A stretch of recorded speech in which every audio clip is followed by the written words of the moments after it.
União, organização, tecnologia, vanguarda, evolução. Núcleo de Telesaúde do Hospital Universitário. Universidade Federal do Maranhão.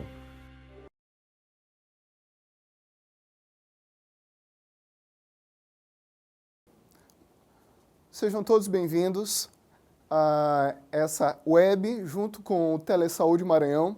Nós vamos falar sobre as fichas da versão 2.1 do ESUS AB, ESUS Atenção Básica. Bom, nós temos uma das maiores frequências hoje e é isso que a gente quer discutir porque é um dos grandes motes de trabalho atualmente, que são as fichas da versão 2.1 do ESUS.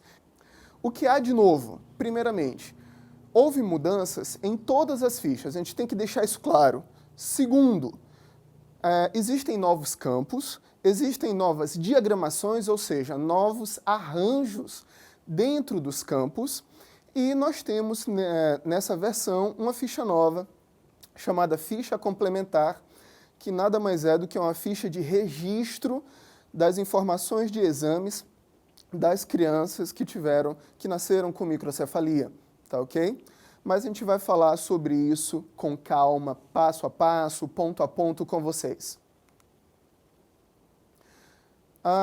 Nós sabemos que em processo de atualização existem muitas perguntas. A primeira delas é quando atualizar as fichas. O Ministério da Saúde ele já dá o seguinte recado, o mais rápido possível. Por quê? O sistema ele já mudou. Nós hoje trabalhamos com o CDS, que é o Sistema de Coleta de Dados Simplificada, na versão 2.108, e o PEC na versão 2.111. Para quem já utiliza tablets com os ACS, está na 1.003.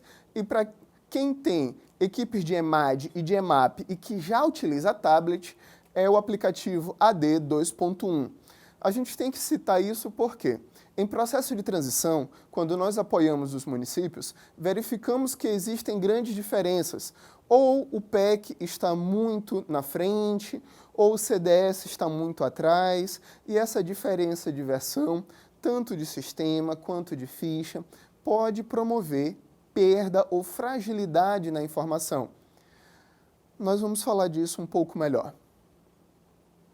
Quais são os custos e riscos para atualizar a sua versão do PEC? Lembrando que quando a gente fala em PEC, nós estamos falando da ficha, do sistema CDS, do próprio sistema PEC e de toda essa relação. Então, essa é uma pergunta-chave que nós respondemos a muitos secretários de saúde. O que acontece se o município não atualizar as fichas, porque ainda existe um grande quantitativo dessas fichas estocadas? Primeiro, existe um risco de perda de informação. Como assim? Se eu tenho campos novos, significa que nas fichas da versão 2.0, essas informações não eram contempladas. Dessa forma, se a informação inexiste, ela não tem como ser alimentada no sistema. Então, é o primeiro risco de perda de informação. Informação não coerente. Se por acaso o digitador, quando o município ainda utilizar o CDS, tentar complementar o sistema gerando informações, ele pode gerar informações falseadas e incoerentes à condição de saúde que foi avaliada por um determinado profissional de saúde. E isso é inadequado. Fragilidade no envio dos dados. Algumas pessoas querem atualizar e, por exemplo, hoje, que é dia 20 de abril, é a data limite de envio de dados para o Ministério da Saúde referente à competência de março. É um risco quando a gente atualiza a versão no último dia ou na data limite, caso o município ainda não tenha enviado seus dados. Vamos trabalhar da seguinte forma. A primeira coisa, nós temos que garantir o envio dos dados. Todas as versões anteriores enviam. No entanto, a 2.111 do PEC tem se demonstrado mais rápida e mais funcional no envio dos dados. Lembre-se, antes de atualizar o sistema, sempre faça o backup. Evite riscos, diminua a possibilidade de você perder informação. E por último, informações não processadas. Quando isso acontece? existe uma regra. Eu não posso ter um CDS mais atualizado do que o PEC. Por quê? Quando isto acontece, você digita as informações no CDS e ele possui uma linguagem diferenciada, mais moderna do que o PEC. Quando isso acontece, você até consegue importar as fichas. No entanto, elas são lidas como inválidas no PEC. Por que isso? Exatamente porque o PEC ele não teve a mesma linguagem, ele não está tão atualizado quanto. Eu posso ter o inverso. Eu posso ter um CDS um ponto a menos, ou seja, um pouco mais antigo, e o PEC atualizado. Então, isso funciona porque o PEC vai estar moderno, atualizado com as novas linguagens de programação e capaz de processar os arquivos do CDS. Qual é o campo ideal? CDS atualizado, PEC atualizado. Lembrando, se eu quiser digitar no PEC, também posso. E quem já trabalha o PEC prontuário para atendimento, já não mais necessita das fichas. Tá ok? Posso atualizar o sistema CDS e PEC e não atualizar as fichas? Não. Por quê? Lembrando mais uma vez, quando nós falamos de atualização, nós falamos do conjunto de dados, né? Do conjunto de ferramentas, da ficha ao sistema. Não é indicado continuar trabalhando com fichas do sistema da versão 2.0 e ter todo o sistema 2.1. Existem campos que serão cobrados pelo sistema e que não estarão lá na ficha. Segundo, as fichas não devem ser alteradas, né? Porque isso fragiliza a informação. A gente vai sempre lembrar, estamos em processo de organização e de graduação de todos os municípios para a implantação gradativa do PEC.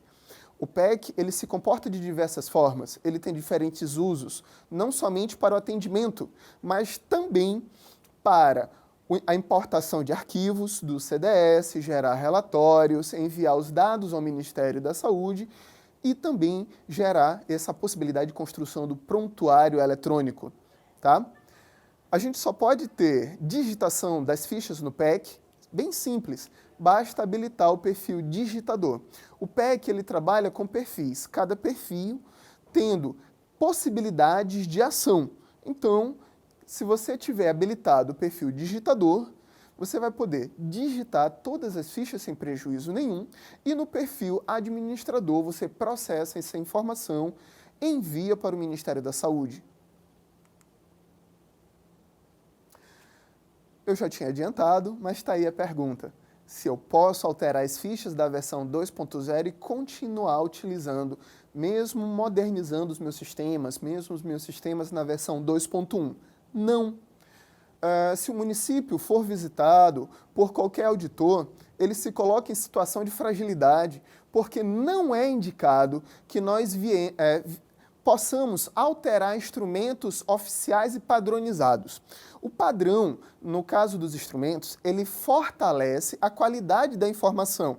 Na medida em que você começa a deturpar, né, alterar o seu instrumento, você perde a qualidade, porque fica difícil de padronizar, já que cada equipe acaba tendo um comportamento diferente e padronizando de uma forma diferente. Dessa forma, a informação final, ela tende a não representar com fidedignidade aquilo que acontece nas equipes. Por isso, não indicamos. Sempre respeite o padrão das fichas do ESUS. E até quando posso, né, manter as fichas na versão 2.0? Vamos lembrar, ainda não há prazo oficial, mas já na página diz que mantenha o sistema atualizado. Todo o manual do ESUS traz essa informação, mantenha o sistema atualizado. Ou seja, na medida em que são lançadas novas fichas, você deve se preparar para atualizar fichas e sistema. As fichas elas só mudam anualmente. O sistema pode receber alterações de manutenção, mas sem alterar a versão das fichas no mesmo período, ou até mesmo de modernização, lançamento de um novo relatório, mas isso não impacta em nenhum custo para o município. Lembrando que este dado sobre mudança de ficha nós discutimos ainda ano passado, quando o Ministério da Saúde tanto no portal do DAB, quanto no site das comunidades práticas e até nos seus canais do YouTube, do Face, já indicava que as fichas iam ser alteradas e sugeria aos municípios não produzir grandes quantidades dessas fichas, tendo em vista essa mudança para a versão 2.1. Tá ok? Então, como nós falamos com técnicos, mas também com profissionais de saúde e gestores, lembrem-se, a decisão por modernizar, por investir no sistema, cabe ao gestor. Então, mostre ao seu gestor essas condições, converse com o seu secretário de saúde, com sua secretária, com sua prefeita, se olha, é necessário que nós venhamos a investir, senão a nossa informação em saúde ela vai sofrer perda de qualidade. Então, vamos lá. Mais 2 motivos para atualizar o sistema e suas fichas. Primeiro, PMAC. Não existe linguagem mais sensível à gestão do que o recurso. Os 11 indicadores do PMAC dependem integralmente do ESUS. Primeira coisa, se eu não tenho informação no ESUS, não tem como eu calcular os indicadores. Se eu não tenho bons indicadores, após a minha avaliação externa, eu não consigo aumentar o repasse que é feito às minhas equipes. Então, ESUS está 100% atrelado ao PMAC. Segundo, nós estamos passando por um processo de transição no CIA, ou seja, a gente vai explicar isso agora, de que forma o ESUS se relaciona com o CIA. Tá? Quem esperava saber somente sobre ficha, entenda, informação ela passa por etapas. Quando você faz uma ação, ela tem que ser devidamente registrada. Esse registro ele pode ser feito em fichas ou diretamente no sistema. A partir disso, segue um fluxo. E para quê? Ou gerar banco de dados e relatórios e também comprovar as suas ações e gerar faturamento. E esse é o papel do CIA. Bom, no ESUS, na página do ESUS, lá no DAB, saiu essa informação que diz: novo fluxo de envio das unidades básicas de saúde para o Sistema de Informação Ambulatorial CIA.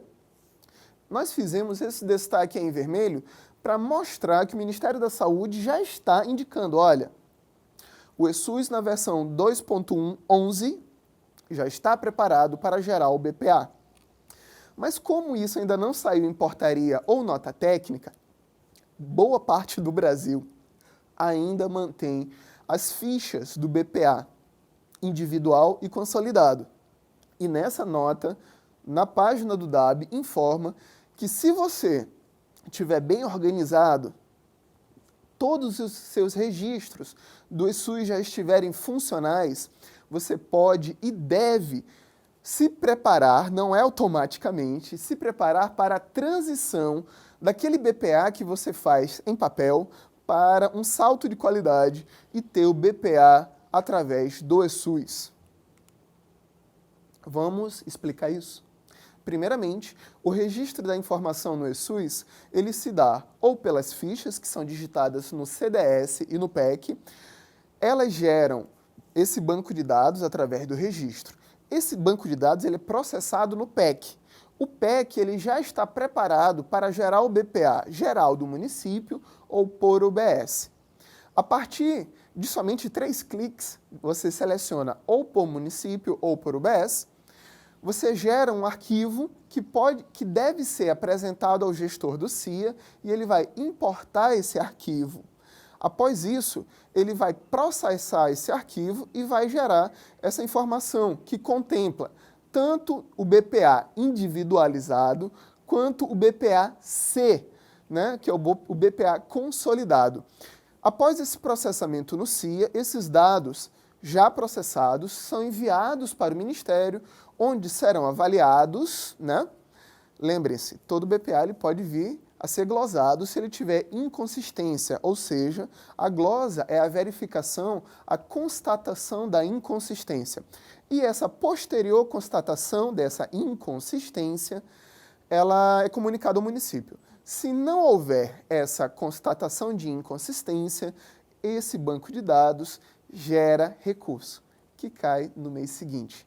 Então, gestores, informação também está ligada a recurso. E aí fizemos um aviso, tá bom? O prazo de transição ainda não está divulgado em portaria ou legislação. No entanto, os municípios devem avaliar a qualidade da informação lançada no BPA e como isso poderá gerar impactos na transição do BPA do ESUS. Essa transição ela deve ser avaliada de forma criteriosa e acompanhada de investimento em monitoramento dos dados, assim como capacitação das equipes. Isso é muito sério. Se o município ele não tem uma tradição de qualidade da informação, essa transição do BPA em folhas para o BPA do ESUS, os municípios vão ver que pode acontecer uma severa redução na quantidade de atendimentos e procedimentos que regularmente eram informados. Então, mesmo que nós venhamos a investir nas equipes, podemos ter um efeito também de transparência e até mesmo de verificação de que alguns dados poderiam ser informados incorretamente no BPA. E no ESUS, nós teremos a certeza de que tudo aquilo que é informado no BPA foi feito, ou seja, o recurso destinado a procedimentos e consultas, ele é coerente com o processo de trabalho das equipes. Isso é um salto em relação à transparência e à qualidade das informações na atenção básica. Segundo, ESUS e mais médicos. Saiu esse informe, ele é novo, né? Ele é de 9 de março de 2017 e diz o seguinte: comunicado aos gestores do programa Mais Médicos quanto ao registro e a transmissão da produção para a base federal. Qual o assunto? Informações sobre a produção do Mais Médicos, participante do programa Mais Médicos e Provab, na competência fevereiro, ele ainda foi possível ser enviado pelo programa pelo ESUS Mais Médicos. No entanto, continuando essa nota, né, que nós não precisamos mostrar ela completa, diz que, a partir da competência de abril, ou seja, hoje finaliza a competência de março, então até a competência do mês passado, ainda era possível enviar os dados no programa Mais Médicos, ESUS Mais Médicos e no programa ESUS. A partir da competência de abril, que inicia amanhã, dia 21 de abril, todas as ações do programa Mais Médicos e Provab somente será registrado no ESUS AB, a não ser os médicos lotados nos DICEIs, que são as áreas indígenas, os departamentos de saúde indígena, tá ok? E ali está embaixo, a produção dos demais profissionais deve obrigatoriamente ser registrada e transmitida por meio do ESUS AB e conferida no portal CISAB. Isso mostra uma evolução. Toda vez que nós temos 2 ou mais programas para registrar a mesma coisa, nós acabamos fragilizando a informação em pelo menos um dos sistemas. Quando o Ministério da Saúde ele libera esta nota, ele acaba fortalecendo o ESUS AB e aumentando a responsabilidade dos municípios quanto à qualidade da informação. Lembrando, o programa Mais Médicos, junto com o Provab, ele tem uma cobrança, um monitoramento dos dados ainda mais severo. Se você atrasar um mês, corre-se o risco de você não receber sua bolsa. Então, não é interessante baixar a qualidade e a regularidade no envio dos dados. O ESUS ele permite até envio diário dos dados para o Ministério da Saúde. Não espere até o último dia da competência para enviar os seus dados. Então, vamos tentar resumir a relação hoje do ESUS em relação a recurso. Primeiramente, se não houver informação no ESUS por 2 a 3 meses consecutivos, é suspenso o PAB variável por equipe. Segundo, o PEMAC. Se eu tiver uma equipe bloqueada no PEMAC, no PAB variável, também não recebe PEMAC. E, se os meus indicadores não estiverem coerentes, eu também não recebo, ou seja, eu não aumento a qualidade dos meus recursos. Terceiro, programa Mais Médicos. Existe um grau mais severo de monitoramento quanto ao ESUS Mais Médicos, ele é mensal. Tá? Se um profissional Mais Médicos atrasar o envio, ele corre o risco de não receber sua bolsa. CIA, estamos em transição, né? Quando tivermos a extinção do BPA no papel, o que pode acontecer? Somente ESUS gerando BPA. teremos economia de papel, maior transparência quanto aos dados emitidos no BPA e também maior seriedade quanto a esses dados. Por sua vez, também teremos uma melhor relação com o Bolsa Família. Lembrando, desde o ano passado o Bolsa Família está em processo de migração para o eSUS, mas dentro do Bolsa Família existe um recurso chamado IGD, né? Que esse recurso ele é partilhado entre saúde, educação e assistência social, e ele é coerente com o acompanhamento das condicionalidades. Hoje, o acompanhamento das condicionalidades no eSUS ele é integralmente feito do ACS à equipe de saúde. Se eu não faço o acompanhamento, eu corro o risco de ter o meu IGD suspenso. Tá? Então, para quem não tinha noção, o eSUS ele tem uma gama de responsabilidade cada vez maior. Desta forma, devemos ter uma compreensão ampliada. O eSUS não se restringe a um sistema de digitação, registro e envio de dados. O que é que o eSUS envolve? De uma forma mais geral, ele envolve dados epidemiológicos, registro de ações serviços e ações, comprovação da atuação das equipes, respalda a atuação de programas federais, a construção de um prontuário eletrônico, que é tão falado, esse termo está bem moderno, né? Prontuário eletrônico do cidadão, e a própria avaliação dos serviços.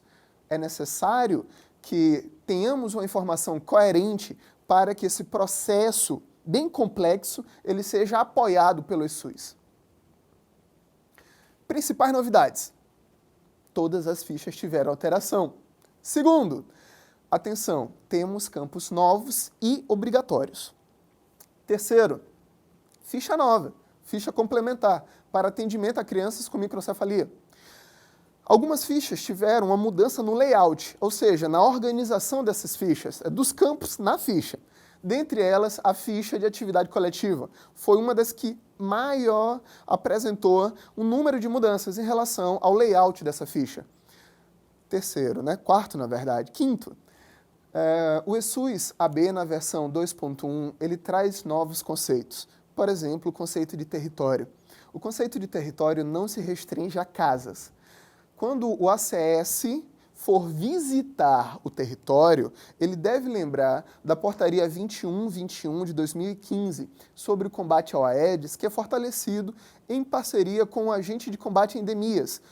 Nessa portaria respalda que o agente de combate a endemias também utilize a ficha de visita domiciliar e territorial. Agora mudou o nome da ficha, né?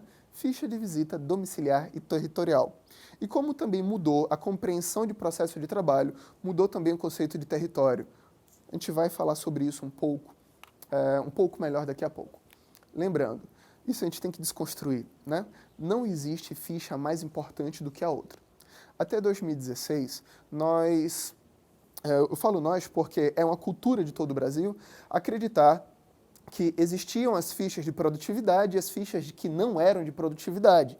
Mas lembrando, os 11 indicadores do PEMAC mexem com todas as fichas. Se mexem com todas as fichas, elas são iguais como um todo, para que haja compreensão daquilo que é feito na atenção básica. Por exemplo, as fichas de cadastro individual e domiciliar, que não eram compreendidas de forma importante, existem de 3 a 4 indicadores no PEMAC que dependem de população residente. E onde está a população residente?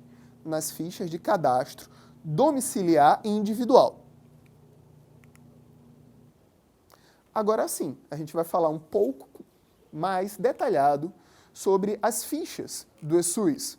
Primeiramente, para facilitar a conversa, vamos dar algumas dicas. A organização de fichas por profissional. As fichas da ACS, ficha de cadastro domiciliar e territorial, mudou a nomenclatura e também mudou a diagramação da ficha, ela ficou mais ampla. Essa ficha só tinha frente, agora ela é frente e costa, né? Frente e verso. A ficha de cadastro individual também mudou, tem novos campos na parte da frente, e a ficha de visita domiciliar, que ela também deve ser utilizada pelo ACE. Lembrando, as equipes de consultório na rua podem utilizar a ficha de cadastro domiciliar e territorial, cadastro individual e de visita. É uma exceção, tá ok? Nas fichas destinadas à saúde da família, atendimento, procedimento. Lembrando, ficha nova, ficha complementar, tá ok? Ficha destinada exclusivamente à equipe de saúde bucal. É a ficha mais evoluída do ESUS. Por que isso? Porque somente nela nós temos atendimento e procedimento juntos. Dá uma certa inveja da saúde bucal, porque nessa ficha você inicia, atende, classifica, entende a demanda, gera o procedimento e conclui o atendimento na mesma ficha. Isso não acontece para as equipes de saúde da família ENASF, tá bom?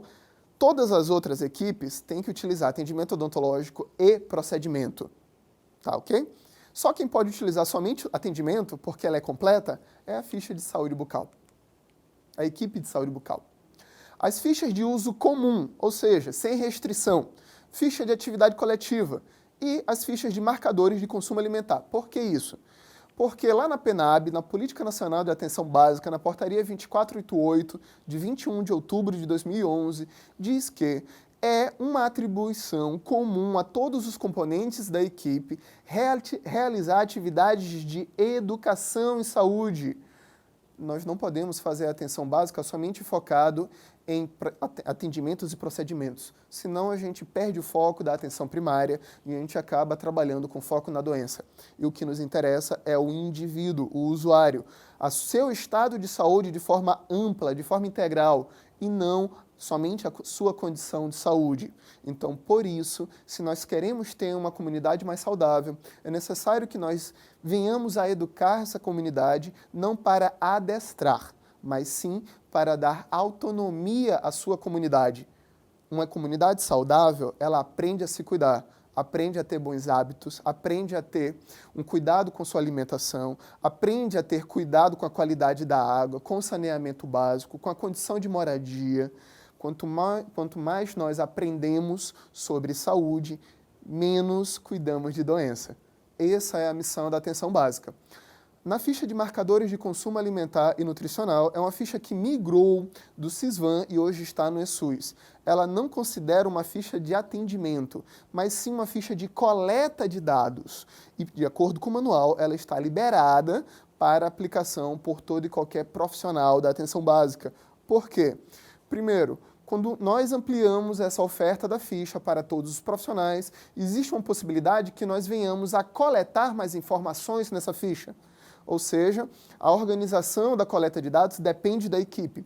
É claro que as indicações que são feitas pela Coordenação Nacional de Alimentação e Nutrição são mantidas. A frequência da ficha ela é mantida para menores de 6 meses, mensalmente, entre 6 meses e 1 ano, semestralmente, acima de 2 anos, anualmente. Lembrando que o manual diz que a frequência de aplicação da ficha pode ser alterada de acordo com a necessidade da equipe.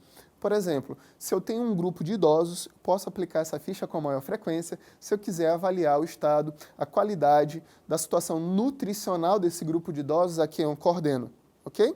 Então, é sempre interessante a gente pensar de formas criativas de como utilizar os dados do ESUS. Mais uma coisa, a atividade coletiva ela não se restringe ao trabalho com usuários. A atividade coletiva ela abrange a ação com profissionais da área da saúde, da educação e outras áreas, e também a ação com a comunidade. Então, por favor, vamos lembrar, a ação em saúde na atenção básica, ela é essencialmente coletiva, não só para o usuário, mas também para com os profissionais. A ficha de atenção domiciliar, somente para equipes EMAD e EMAP. Somente. Tem equipes que já utilizou essa ficha, equipe de saúde da família, para registrar atendimentos a domicílio. Isso está incorreto. Quando você fizer algum atendimento a domicílio, mantenha a aplicação da ficha de atendimento individual e marque lá no local campo a legenda para domicílio. Somente quem pode realizar o uso dessa ficha são as equipes de EMAD e de EMAP. Por quê? Existe uma regra. Antes de você fazer o atendimento domiciliar, você deve fazer a avaliação de elegibilidade para classificar se aquele usuário tem perfil de atuação e de atendimento por essa equipe. Após a classificação, existe a liberação, sim ou não, para que a partir daí, esta equipe de EMAD ou de EMAP realize os cuidados de saúde a domicílio. Lembrando, Os cuidados de saúde a domicílio para as equipes de atenção domiciliar devem ser articulados com as equipes de atenção básica, porque aí fortalece e amplia não somente a visão para a pessoa que ela é egressa de internação, mas também amplia o cuidado e a oferta de saúde para os membros daquela família. Vamos desconstruir mais um mito? Essa pergunta eu recebi hoje à tarde. E também ela é muito frequente, tanto nos municípios quanto nas secretarias de Estado da Saúde. Se existe uma meta de fichas a ser contempladas, não existe meta de fichas. Por quê? A atenção básica ela não deve sair da meta para o usuário, é o contrário. Conheça a sua comunidade, avalie o estado de saúde, a condição de saúde, avalie os determinantes, aplique os parâmetros para que aí você possa conhecer a sua expectativa de gestantes, a sua expectativa de pessoas com hipertensão, com diabetes mellitus, a questão da saúde mental, quantas crianças menores de 1 ano são esperadas. A partir daí, sim, você vai avaliar o seu histórico de produção e aí, primeiramente, se preocupar em assegurar o acesso para as pessoas de baixo risco, médio e alto risco. Tendo essa estratificação, você vai entender qual é a meta de atendimentos do mês, do ano, e aí transformar isso em leitura de fichas. Lembrem-se, é sempre da comunidade para o serviço e não do serviço para a comunidade. Isso tem que ser desconstruído, senão a gente vai ter uma atenção básica presa a metas e não a qualidade de atendimento ao usuário.